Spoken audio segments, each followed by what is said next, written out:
各位网友，大家好，今天是2021年7月6号，星期二，欢迎大家参加王健每日观察直播1的节目。我们的题目有两个，第一是关于滴滴，第二个是关于这个日本啊。那么第一个题目叫怒火来自习近平，滴滴麻烦大了。第二个，日本对华政策走向战略清晰，协防台湾啊。那我们先讲第一个滴滴啊。那国务院，中共中央办公厅、国务院办公厅7月6号，发布一个文件，叫《关于依法从严打击证券违法活动的意见》啊。他提出两个要求，第一个，要切实采取措施，做好中概股公司风险及突发情况应对，推进相关监管制度体系建设。这第一。第二，要求修改国务院关于股份制有限公司境外募集股份以及上市的特别规定，列明境内行业主管和监管部门的职责，加强跨部门监管协同。那么这个文件中办国办，简称中办国办联合发文，说明这个文件显示它是对滴滴事件而来而且也表明滴滴被查这件事情不是网信办的主张网信办只是办事的那么滴滴引发的这个事件，说明怒火来自习近平，什么意思呢？我们简单的说，就是滴滴没听招呼坚持去美国上市，习近平生气了，所以这件事情越看越像什么？越像蚂蚁集团去年11月的事情所以当然这两者有不同，不同是蚂蚁还没有上市，滴滴已经上市了。不过就算你上市了，这件事情后果也很严重那么吃进去再让你吐出来的事情，共产党没少干。这里面有几个重要的条文就是这个意见很长，有几个重要的条文我说一下，大家就知道，你通过这条文你就知道为什么我讲这个文件是冲着滴滴来的，所以这是个剧本的一部分第一个条文是我不是根据他文件里面的条文，我是把它归纳出来抽出来第一，加强跨境监管合作，完善数据安全、跨境数据流动、涉密信息管理等相关法律法规，抓紧修订关于加强境外发行证券与上市相关保密和档案管理工作的规定，压实境外上市公司信息安全主体责任。这后面这句话明显是习近平的原话习近平就喜欢这样讲话，压实什么什么主体责任这是习近平的管理特征加强跨境信息提供机制与流程的规范管理，坚持依法对等原则，进一步深化跨境审计监管合作，探索加强国际证券执法协作的有效路径和方式，积极参与国际金融治理，推动建立打击跨境证券犯罪行为的执法联盟这是第一条。第二条，加强中概股监管，切实采取措施，做好中概股公司风险及突发情况应对，推进相关监管制度体系建设，修改国务院关于股份制有限公司境外募集股份以及上市的特别规定，明确境内行业主管和监管部门的职责，加强跨部门的监管协同。第三，强化市场约束机制，推进退市制度改革，强化退市监管，严格执行强制退市制度，研究完善已退市公司的监管和风险处置制度，健全上市公司优胜劣汰的良性机制，然后加强证券投资基金发行和运转监管，对严重违法违规的基金管理人依法实施市场退市市场退出然后就是完善证券案件侦查体制，进一步发挥公安部证券犯罪侦查局派驻中国证监会的体制优势，依法严厉查处大案要案，坚持分类监管，精准打击，全面提升证券违法大案要案查处质量和效率。这是第三。第四，主要目标他已经提出要求，到2022年，就是明年资本市场违法犯罪法律责任制度体系建设取得重要进展。然后依法打击证券犯罪的执法体制和协调配合机制初步建立这是2022年到2025年资本市场法律体系更加科学完备，中国特色证券执法司法体制更加完善健全，这基本上是胡扯好，工作原则有4个，一个零容忍叫加大对大案要案的查处力度强化震慑效应。然后是法治原则，这些基本上是胡扯了中国没有法治。统筹协调那么公安、司法、市场监督协同和配合底线思维这就是习近平的原话了那么依法打击证券违法活动，与有效防范化解风险，维护国家安全、社会稳定相结合，加强重点领域风险排查，强化源头风险防控，严防风险叠加共振、放大升级，就这样文件就基本上是垃圾级别，很烂但是它这个文件就是冲着滴滴来的，这是个写好的剧本。我大概捋一下第一个，先出网信办，网信办第一步网络安全审查，然后停止新用户注册。第二步 APP 下架涉嫌个人信息收集过度这是先出网信办。然后第二个就是国办，中办国办中办就是中共中央办公厅，国办是国务院办公厅进行政策宣示政策宣示有2个重点，第一个重点是什么？第一个重点就是政策补强、制度补强。制度补强就是建立2个制度，第一个中概股的制度建设，针对上市你哪个行业是谁管，然后哪个审批是谁来审批，估计现在是要抓。我们昨天说过，国企海外上市是有审批机制的这包括发改委包括国资委包括证监会轮流要审批一遍好像这个财政部也有然后但是这个民企海外上市是没有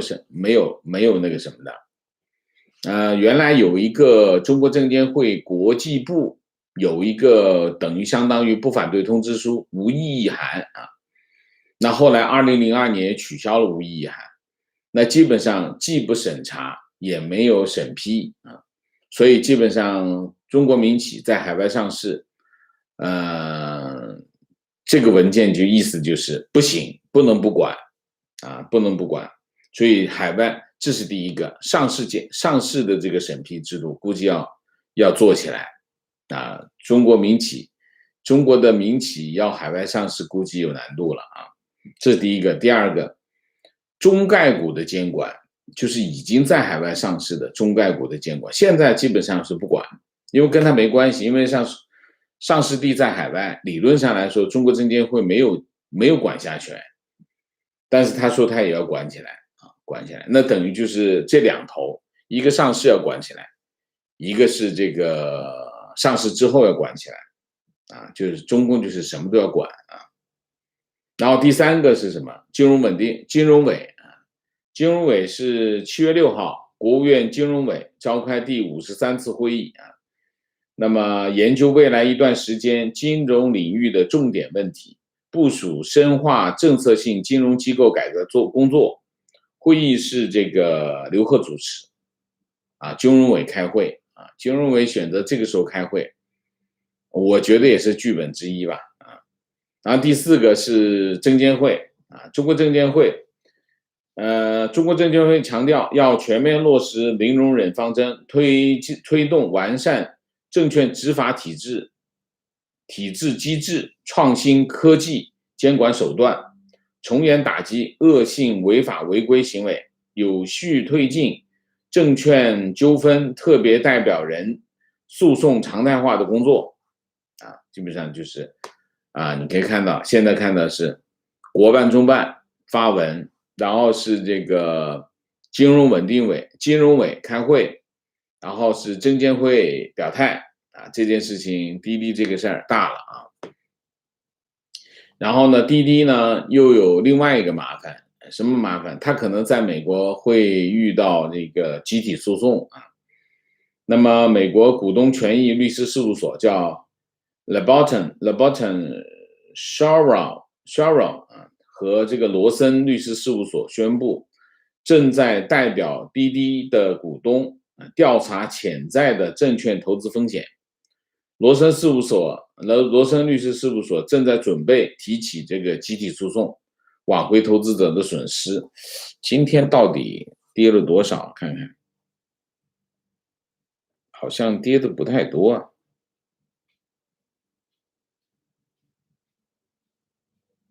我刚才没看，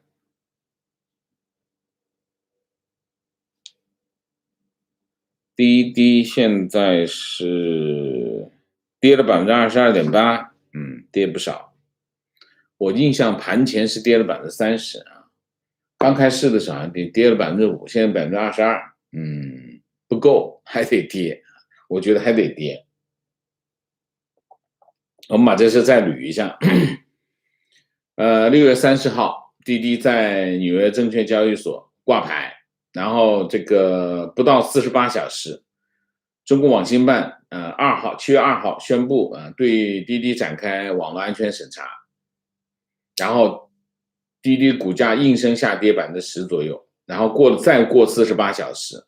再加码，网信办下架 APP 停止这个说它是这个违法收集这个客户信息啊。那么现在根据美国的法律上市公司风险披露非常关键啊。你面对的风险没关系，就算你面对各种各样的风险都没关系，你出了什么状况都没关系。但是前提就有一个，你必须在你的招股书，或者是你上市之后，你要把这个事情告诉大家，就是保持信息的透明度啊。那么滴滴的这个风险披露到底呢到不到位很关键。如果他真的面对这个集体诉讼，那他现在这个招股书就成为一个非常重要的证据啊。滴滴用了60页讲他们公司的各种业务面临的风险，但是他没有提到这个网络安全审查这个事儿，那么也没有提到这个。当然，他这里面提到说这个根据中国法律，滴滴的 IPO 需要中国监管机构的批准，这个有点不对，其实是不需要批准啊。那现在有几个问题，第一个问题，滴滴去美国上市，中国的监管部门，不管是哪个监管部门，到底有没有明确的跟他说不同意滴滴去美国上市，这是第一个很重要的事情。那么，因为他在这个招股书里面说他有可能需要中国监管当局的批准，有可能，他没说一定要，有可能需要。但现在就是说，这个就变成一个很重要的说法了。这是第一个，就是中国监管当局有没有明确的向滴滴表达，你不要去美国上市，这是第一个。第二个，滴滴上市之前知不知道这个网络安全审查这事儿？我们就先说第一个问题。滴滴自己说，他说他不知道中国监管部门不希望他们到美国上市的这个说法他说他不知道，他说在上市期间，从监管机构收到的信息不一致有金融监管机构表示支持境外上市，这有可能是证监会，也有网络安全监管机构，那就是网信办，忧虑滴滴涉及敏感数据和网络，尤其是当局视滴滴为关键基础提供者关键基础设施的提供者。当滴滴使用境外设备时，公司在设备上所披露的资料缓存可能令敏感数据外泄。但是滴滴又面对来自投资者的压力，所以滴滴最后选择继续上市计划。那么现在的主流的看法是什么？现在主流的看法就是网信办可能跟滴滴打过招呼，说我们觉得你现在这个时机不大合适你可能有数据泄露的风险我们觉得你们是不是再考虑一下这个事儿网信办可能是打过这种级别的招呼。那么滴滴对网信办这个招呼呢，他面对两个压力，一个压力是他市场压力，他需要资金那么上市融资对他很重要，对他这个整个市场的运作很重要，这是一个方面。另外一方面，他面对这个股东的压力，你想股东投了200个亿200个亿希望尽快的套现，你不上市我怎么套现，对吧？而且你上市9年你已经开始9年了，你第一轮投资的已经进去9年了，对吗？9年你还不给我套现，你实在是说不过去那当他面对2个压力的时候，他可能选择性的忽略他可能听到证监会客气的说，哎呀，你们去美国上市不错挺好他就继续上市，这是主流看法，现在是这样。那现在的问题是什么？现在的问题就是他的招股书到底是怎么说的，有没有讲到这些事情？如果没有讲清楚，如果他没有把这件事情讲清楚，滴滴的官司可能会输，这是第一个。那他要是输，那赔起来就有可能赔破产都不一定这是第一。第二个，关于网络安全，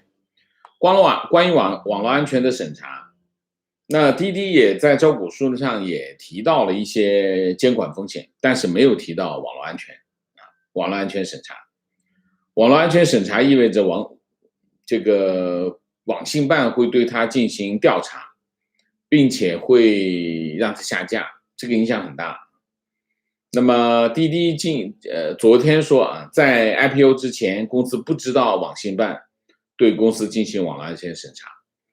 这件事情，我认为滴滴的律师是有问题的，就是律师团队有问题。他作为一个这么重要的一个，如果中国政府把它看作是一个网络基础设施的话，那网络安全他肯定要去查一下。因为网络安全是去年6月份就已经出了，那你现在你还不知道，讲不过去，所以他们的律师团队有点问题。他是不是因为他其实在招股书上把这件事情讲清楚并不困难然后滴滴发给路透社的新闻是这么说的，他说在 IPO 之前，滴滴对网信办分别于7月2号跟7月4号宣布网络安全审查和暂停这个新用户注册的决定一无所知。那这废话，这是基本上是废话。然后呢，滴滴的投资者措手不及。那么参加 IPO 路演，参加滴滴 IPO 路演的有6个基金投资者机构投资者，其中有2个获得了就申请获得了这个股票。那么这个光大新鸿基北京公司的负责人叫Jonah Shaw 认为，网信办的行动让人担心未来还有事情发生。这就是比较靠谱的分析师啊。为什么？这仅仅是开始啊，这仅仅是开始啊，这不是结束啊。那么基金投资者说，采取这些措施的时机，给其他中国科技公司在美国上市，或者是在全球市场上募资，蒙上阴影啊。那么这个行为解读成政府加大对中国科技公司的施压，这一压力始于去年年底阿里巴巴的这个上市被搁置啊，这个是一个正常的解读了，没什么技术含量。然后是乔治敦安全和新兴技术中心的分析师啊，他说，中国监管机构的行动是一种升级啊，那些参与这项 IPO 的投资者将会受到惩罚啊，这基本上是没有价值的评论。我为什么要念给大家听？大家记住，基本上你看到的证券分析师的评价，80%都是废话啊，没有意义的啊。那么路透有句话我觉得很有道理啊，他说这个滴滴上市前，从路演到完成上市整个过程以日计，就非常的赶得时间非常的短。那么这个《华尔街日报》也说这个相对一般中概股的做法来说呢，滴滴的这个整个的上市的进程非常的急啊。那它的募集资金是44亿美元，是阿里巴巴2014年上市之后规模最大的中概股。所以你可以看滴滴现在的处境很困难。这一头中国的事儿，你一看，这不是网信办找他麻烦，这是习近平生气了啊，这事儿非常的大啊，麻烦大了啊，后面怎么拆解不知道啊。这你想蚂蚁集团也没拆解完，到现在你看蚂蚁集团变成什么样子了？蚂蚁集团变成了一个金控公司，要改造成为一个金控公司，它的这个市盈率可能得拦腰砍，拦腰来一刀差不多啊，不，它估值得拦腰来一刀，那市盈率得翻1倍才行啊，这是第一个。第二个，他在美国会遇到集体诉讼，我觉得这集体诉讼他逃不过去啊，所以滴滴现在非常的麻烦。滴滴股投资者们，你要把这个形势看得更严重一点才行。现在对形势的判断是不足够的啊，好吧？滴滴这事儿我们就讲那么多。第二个讲讲日本，日本最近发生几件事情啊。第一个事情就是，日本这件事情的发展的背景就是4月份，日本首相菅义伟访问美国啊，那么美日发表首脑峰会的联合声明，这个联合声明中间有一句话叫台湾海峡两岸和平稳定的重要性啊，这句话表明什么呢？表明日本在台湾问题上的立场和美国一致，就这意思。这是一个非常重要的政策宣示啊，就是说日本第一次在台湾问题上表明他的立场。日本在台湾问题上表明立场意味着什么？意味着日本在中美对抗的过程中选边选到了美国啊，这是一个非常合理、没有意外的选择。但是有意外的是什么？有意外的是，日本的转变比超出大家的想象的快，而且非常的利落啊。那现在的情况是，这个政策开始走向清晰啊。7月5号，日本副首相兼财务大臣麻生太郎被认为是鹰派啊，他的确是非常鹰派啊，是个非常有性格的鹰派。他在那个自民党众议院的议员集会上说，他说台湾一旦发生重大问题，有可能引发日本存亡危机事态。日本存亡危机事态是日本的面临的3个主要的事态，最高级别的事态。他说这一点也不奇怪，因此美国和日本应该共同防卫台湾。麻生太郎解释说存亡危机事态就是与日本密切相关的他国遇到武力攻击，进而形成威胁日本国家存亡，明显的从根本颠覆国民生命与权利的危险状态。这就是描述什么叫存亡危险事态。这种情况是日本自卫队可以行使集体自卫权的条件之一。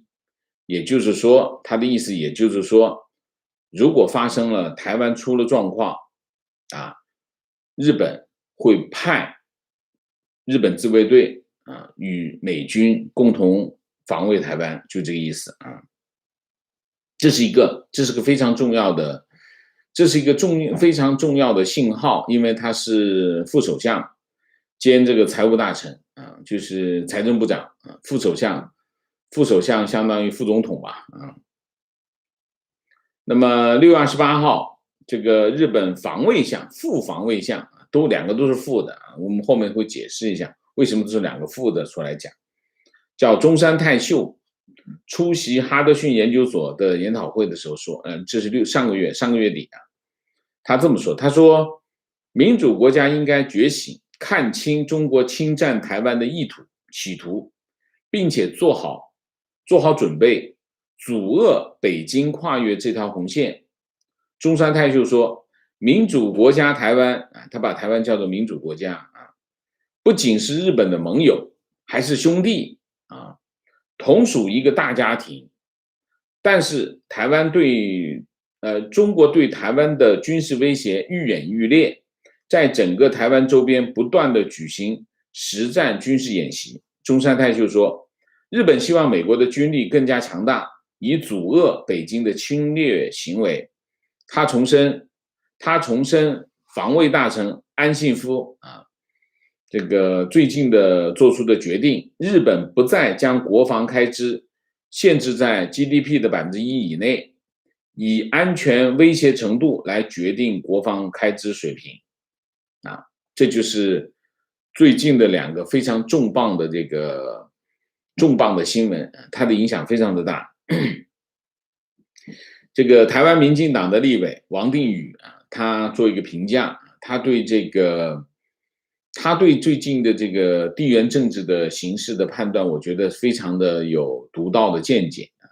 他说2点，他说第一点，近2年来那从日本的防长、次防长、外长到菅义伟首相，场合从日本参加的美日2+2会谈，到这个 G7 就是7国集团，到东盟，到欧盟，到美日峰会，再增加到副首相麻生的公开谈话，可以看出日本的区域安全对台政策有明显而重大的改变，这是第一个。第二个，台湾安全是日本国家利益的最大红线，从过去忌惮中国转变成为公开遏制中国的扩张主义，中国压力已经不是优先考量。中国如果犯台，日本的命脉将被中国控制，中国可能出第一岛链。还是老话他这么说，他说还是老话一句，台湾安全要靠自己，但是有国家对台湾有利来帮忙台湾，何乐而不为对台湾稳定安全是有正面帮助这是王定宇说的。那么台湾师范大学东亚学系的教授林先生他这么说，他说麻生所谓的行使有限度的集体自卫权，是指与日本的安全有存亡齿寒的国家受到攻击，台湾行使集体自卫权。他说美国失去台湾只是退居关岛而已，日本失去台湾，海洋运输线、生命线等于被中共掐住。因为美国那么远，日本跟中国那么近啊，日本只能屈服于中共之下，这是日本人所不愿意见到的。所以日本要积极拉住美国，不止防卫日本，还要防卫台湾。这是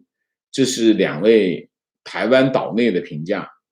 那么另外一个就是澳洲国立大学的一个讲师叫宋文迪啊，宋文迪他是这么说，他说呢，他说这次由副首相这个讲的话好像比较明确，跟以前比呢，这个态度也更强硬。他说这个讲话呢，应该是维持一种可抵赖性，就是因为安排都是副首相啊，有好处也有坏处啊。这个好处就是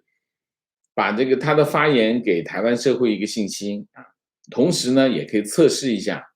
这个北京的红线在哪里啊？他就这个意思啊，就意思就是安排一个副首相出来讲话呢，他又是个负责财经的副首相，让他出来讲，把这个日本政府的立场表达出来。这样的有什么好处呢？就是到时候呢说，哎呀，他又不管这个的，他说话不算数，就可抵赖性这个意思啊。然后福布斯杂志发表文章说这个西太平洋的地理形势基本决定了日本在共同捍卫台湾行动中所扮演的角色啊。这句话就是台湾在日本的南边啊，那么台湾海峡是日本的生命线，就这意思啊。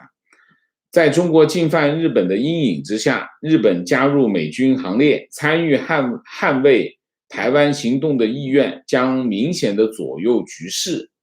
增加对中国犯台的阻吓力。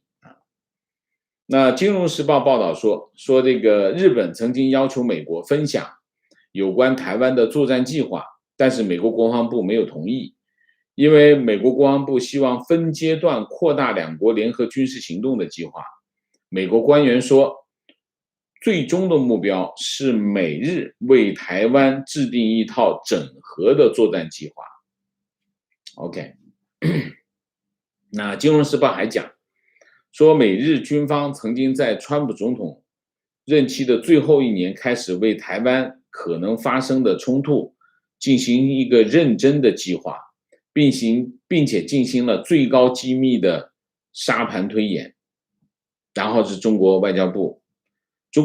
发言人赵立坚在例行记者会上回应说，麻生太郎的言论极其错误并且危险，严重违反中日4个政治文件的原则，损害中日关系的政治基础。中方对此强烈不满，坚决反对，已经向日方提出严正抗议。好，大概是这样。最后一个是谁？日本内阁官方长官，就有点像加藤胜信，相当于国务院秘书长。他在7月6号，就是有记者问他有关台湾发生事态的问题的时候，他说要问政府的想法，那是假设性的问题，无法直接回答。他说他也不知道麻生发言的细节啊，就是大概就整个的你可以看到这个新闻的脉络大概是一件这样的事情。那我们评价一下啊，评价2点。第一，日本的意图开始清晰了啊。那么其实在菅义伟首相访美之前，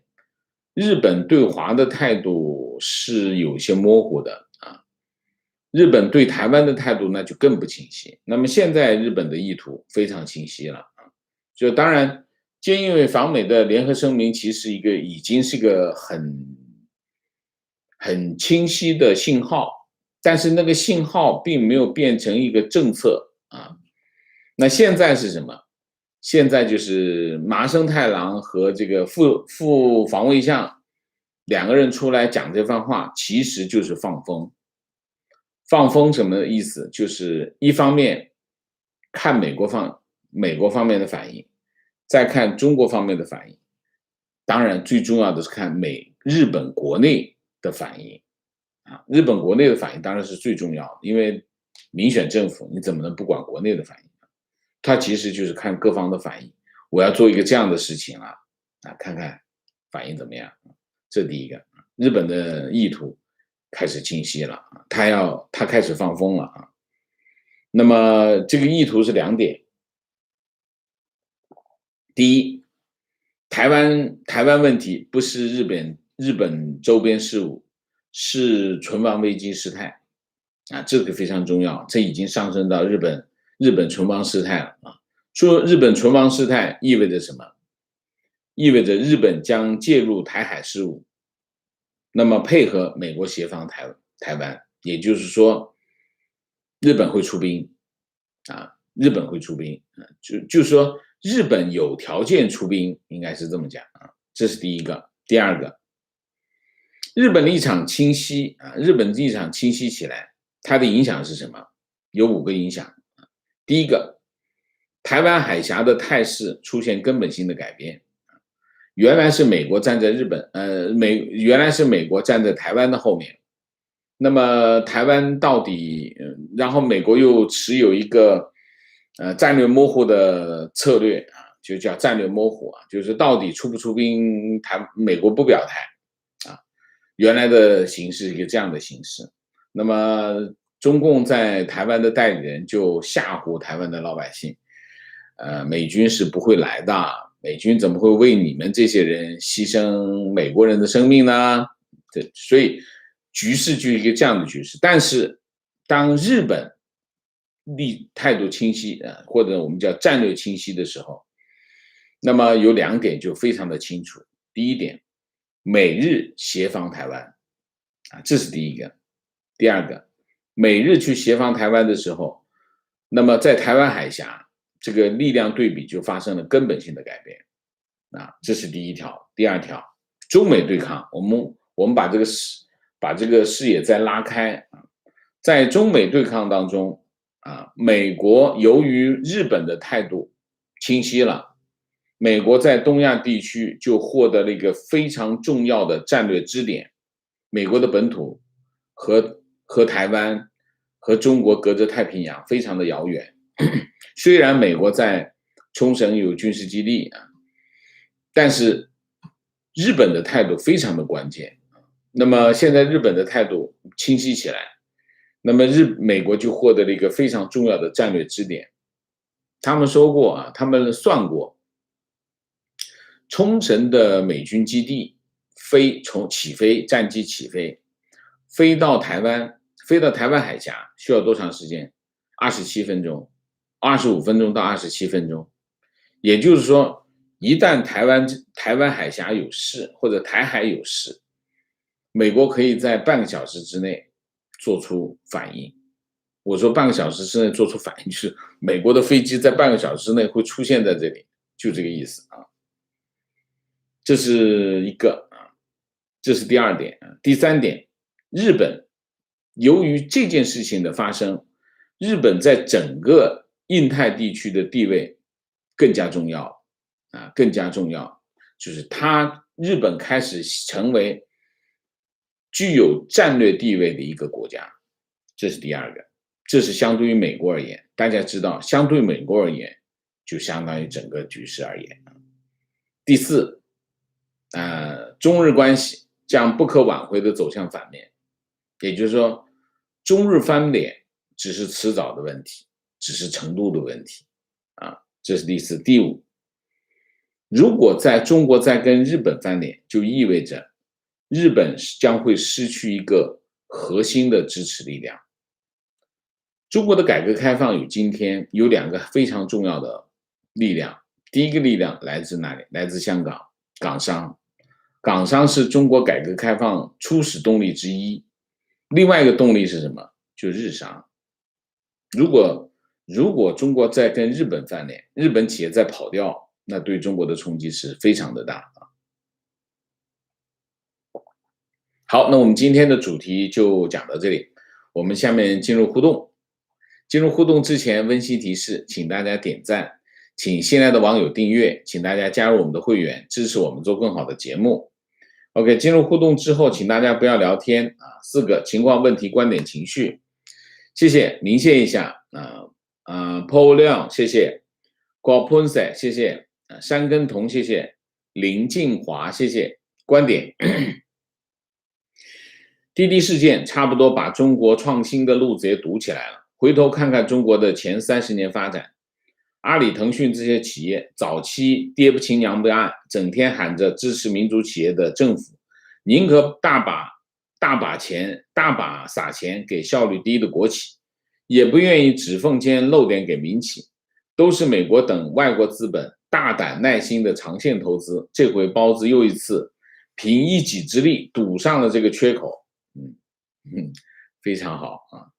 观点：阿里、滴滴这些大型互联网企业有个共同的特点，就是他们在初创的时候得到了风险资本的关照，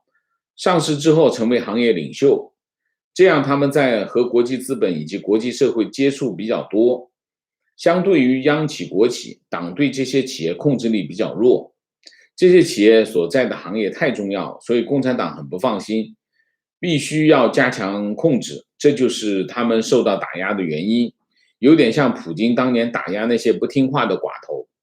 和什么反垄断、数据安全、国家安全没有一点关系，和党的安全倒是有很大的关系。我觉得呢，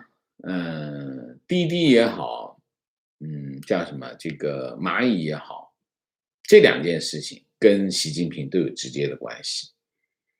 有没有这么深思缜密的部署和取向呢？我觉得是没有的，我觉得是没有的。就是他老人家一拍桌子不高兴了，走进房间，外面的这帮干活的这帮人互相看一看，赶紧写东西，把他的不高兴变成有战略价值的影响。叫什么？就是给老大编故事，都是编出来的故事。找茬嘛，就是帮老大去找个茬来整他嘛，就是这件事情。我觉得就是这样。共产党没有那么，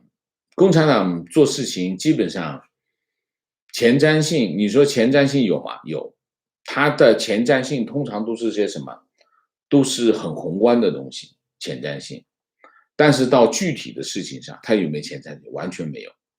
所以你看他基本上在具体的事情上叫什么？叫打哪指哪，就是领导一枪啪打出去，底下人赶紧在打枪的那个地方那个子弹眼那儿画靶子。领导真是英明神武，一枪就打中红心，就是这么回事啊。提问，请问王先生，中共会不会借机把滴滴收归国有？那外国投资者怎么过呢？共产党最怕的是洋人，共产党和其他的封建王朝一样，他们最害怕的不是老百姓，他们最害怕敌人，洋人。那些外国投资者怎么办？有点难吧？观点认同王先生对墙内粉红的观点。我在15年前也算是办过粉红，虽然不关心政治，但相信中共的伪光正宣传，毫不质疑。翻墙之后很快就改观了，以前的价值观彻底崩塌，现在新闻只看墙外。我也是这么觉得，就是说，当你发现那是个谎言的时候，其实谎言是很容易崩溃的，因为很多时候并不在于你接触到多少真相，而是你那些真相能不能说服你接受真相本身。因为你一接受真相意味着什么？就否定所有的谎言。那很多人的情况是，他接触了真相，他不相信他，所以真相对他没有影响，没有影响啊。这是很多粉红的状况会持续变成粉红的原因。但是如果有一天他发现他持续接收的这个真相形成一个逻辑链条，让他突然接受这个真相，当他一接受真相的开始，谎言就坍塌了，因为真相跟谎言势不两立，你要么是真的，要么是假的，不可能两个都是真的，两个都接受那是不可能。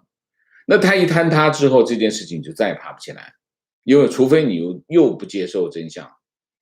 所以这件事情我不觉得会有很大的麻烦。就是假如现在中共现在的这个叫什么这个宣传机构，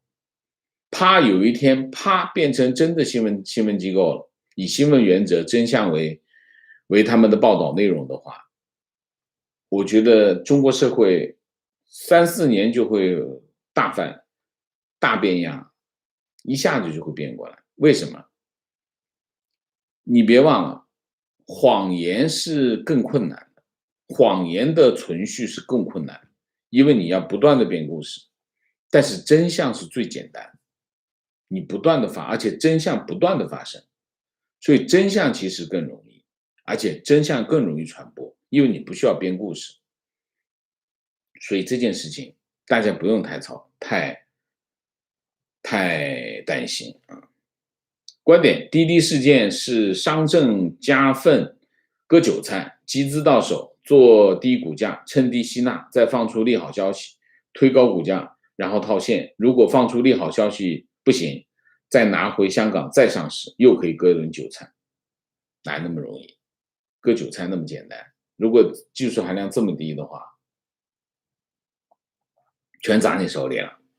啊！我不信，哪那么简单？提问，请问王老师，这次滴滴的事件和之前支付宝、美团事件的发生，是否预示着外资的撤离、撤出和人才的流失？这两者有关联吗？国内轰轰烈烈的互联网风潮会否陷入重创？中国式互联网会否关起门来自娱自乐？中国互联网本来就是关起门来自娱自乐，腾讯也好，阿里也好，有没有去海外发展？没有啊，它不是一直就关。阿里这么大的一个企业，他没想着变成一个全世界的阿里，对吧？没有嘛，他就在中国发展，这不关起门来自嗨嘛？中国的互联网都是抄别人，没有自己发明的。腾讯抄的是谁？腾讯先是抄 ICQ 嘛，对不对？到微信不就是抄Facebook 嘛，对不对？所以其实没啥。微博抄这个 Twitter， 中国没有自己的发明。阿里是什么？阿里不就是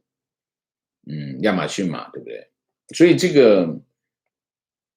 中国没有什么，中国互联网没什么发明创造，全是抄的。为什么？是不是中国没有创造力？不是的，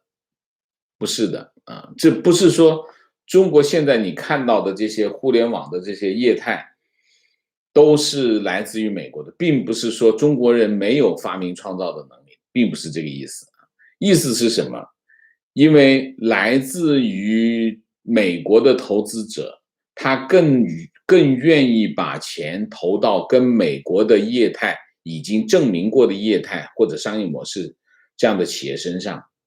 来，你跟他讲，这就是美国的，你说阿里巴巴，这就是美国的 Amazon， 他就接受了。哦，是这样的哦，那可以啊，那亚马逊很成功，我给他钱。所以这些能够有对应关系的企业更容易拿到投资，它就更容易发展起来。互联网企业没有别的，就必须要钱，不断的烧钱，投资者不断的给他钱才行。所以你说中国的互联网的风潮已经进入尾声，已经进入尾声。为什么中共要打击它呢？因为现在互联网市场已经慢慢的进入饱和状态，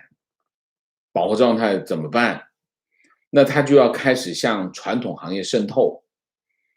这边往金融行业跑，这头往这个网约车上跑，等等，都开始这个社区团购开始往这个菜篮子工程跑。这一跑呢，跑到哪里去？跑到这些传统的国企的领地。国企是有压力，所以为什么政府要打压这个互联网的巨头？原因是在这个。其实讲到底就是你别抢我的饭，你们自己关起门来在互联网这个领域自己搞没问题，但是抢我的饭那我就打，就这意思啊。观点：日本的战略清晰，同时也动摇着美国现在的战略模糊。三哥推着大哥打二哥，小弟台湾垫垫就好。低调务实 ，OK。观点：日本跟美国有安保条约，日本协防台湾等于被动的被动拉美军进来协防台湾，美国国内反战派也无力阻挡美军协防台湾，高招。提问：邓小平用改善人民生活水平来换取中共统治合法性的理论，请问王老师，习的统治现在是否依然适用？习很多的做法根本上是颠覆现有的利益分配体系，他是否在尝试构建获取统治合法性的新理论？第一个，你说的新理论我就没有看到，他有什么新理论？第二个，邓小平的所谓的合法性，其实是一个必要条件，不是充分条件。什么叫必要条件？就是说，习近平讲，你不改革开放，你就没办法改变、提高人民生活水平，你就死路一条。其实这个邓小平的话原话是这样的话，意思是什么？改善提高人民生活水平这件事情，是维持中共合法性的必要条件，但并不是说你提高了人民生活水平，你就获得了合法性。OK， 这叫必要条件，不是充分条件。所以，习近平现在的情况是什么？习近平现在的情况是经济已经拐头了，经济开始恶化了。经济开始恶化，那人民生活水平开始下降了，那必要条件还存在吗？是这个问题啊。提问：坐标5线小城，前一阵子出台规定，药店、饭店、酒店等商铺在原有的保健食品证以外，必须再办一个，必须是新人员才给审批。有了这个证，去签一份跟本商家的租赁合同，办完营业执照，再去税务局登记，这等于是商家变相的交了2份税，因为去办证的基本上是熟人，临时挂名，税钱也是商家去交。请问王老师，他们要干嘛？我想到的是这样做，加强了税收，又保证了全民就业。除了这些，他们还有什么目的？没有别的目的，就是弄点钱，就是想个法子弄点钱。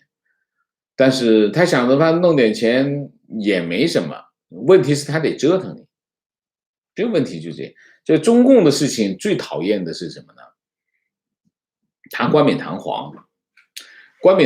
就这件事情就本来你说给点钱呗，那我就没办法，你政府你一伸手，那我就给一点呗。这件事情本来就很简单就完了，他绕一大圈子，把你领到楼下，再到楼上，再到院子，再进来，再出去，最后一伸手给点钱呗，我带路费。你说这中国的事情全是这样，就非常讨厌。他除了要钱，他还折腾你。情况：上月复旦大学杀人事件之后，昨天上午，上海市政工程设计学院又一起杀人事件，一名电气设计工程师将他38岁的主管割喉。目前国内勘探设计行业内卷化相当严重，设计费沿用的是本世纪初的收费标准，不升反降，很多设计院的工作几乎是996甚至007。每年上海都会有设计师因为加班强度高猝死，因此很多人改行，单位招人难。感觉现在中国很像2战前的德国，魏玛共和国结束了，希特勒上台多年了，民粹高涨，西方也继续绥靖。我不同意，没有可比性。你刚才讲的这个内卷，跟你现在讲的是德国魏玛共和国结束，希特勒上台有什么关联？我觉得我不同意啊。大家要陈述一个观点，应该有一个逻辑啊。3段论，你的观点、你的论据、你的论证，你不能够这样子讲。喊口号我不支持啊。情况：陕煤榆林化工总投资1000亿的煤化工项目，主要生产乙二醇等化工原料，现在已经停工啊。情况：最近两办下发文件，进一步严肃纪律，清理规范地方违规发放公务员工资津贴补贴的通知，公务员工资大砍，5奖停发，涉及众多省份，这个要查一下。提问：今天台湾平面媒体报道，习与德法75视频会议，三方皆表明应尽快签署中欧投资协定，但这个消息只在台湾几个红媒，其他媒体都看不到。请问王老师是否知悉此信息？我看到，我还在想这个视频会议啊，这个视频会议我看了一些资料啊，我还没有形成一个很清晰的想法，所以我今天上午没讲。今天上午其实有2个题目，一个是讲日本，一个讲这个中德法的这个视频峰会。这个视频峰会有点蹊跷啊，就是为什么会有个这样的视频峰会，目的是什么？我在研究这个事情，所以我今天上午就没有讲，我就讲日本这个啊情况。微博上看到一个某设计院监控系统的图，监控每个设计师每天鼠标点击多少次，滚轮滚了多少次，鼠标移动多少米。评论里说这是要把设计师逼成电竞选手。如果设计院要这样监控你的员工的话，这个设计院应该改成工厂啊，计件就好啊。好，明谢米卡卡，谢谢。好，我们今天的节目就到这里，感谢大家的参与，我们下个节目再见。再见之前，请大家点赞，请现在的网友订阅，请大家加入我们的会员，支持我们做更好的节目，做更好的自己。谢谢大家，谢谢。